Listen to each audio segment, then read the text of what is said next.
every country has a national identity, I feel like. So every country has their values and what they feel like makes up that country. So if we take America, for example, it's like freedom of speech, the right to bear arms, the Constitution, all of these things. And when they feel like it's being infringed on, they feel a lot of people feel like that's their national identity is being harmed.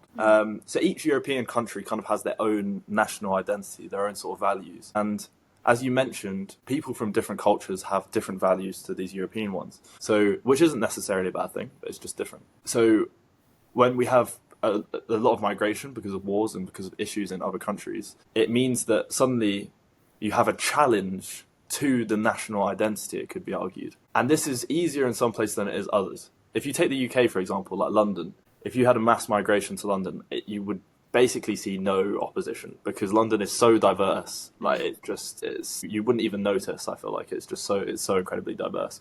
Whereas Denmark is the opposite. I mean, like I go to Denmark and I've seen more blonde people in my entire life than I have in like a year in the UK. Like it's a lot. People are a lot more similar, and so if you have a large migration of immigrants from the Middle East, it's very noticeable. And when you increase that number to a significant portion where it becomes a lot of the population, I think that's where national identity becomes to be challenged. And I think you see this is like the problem of why you get a lot of these right-wing groups rising now in places like Germany or Sweden who are trying to fight back against immigration, because it's almost like they're trying to hold on to their national identity. What do you think is the solution to this? Do you think that countries should accept that their national identity has to change?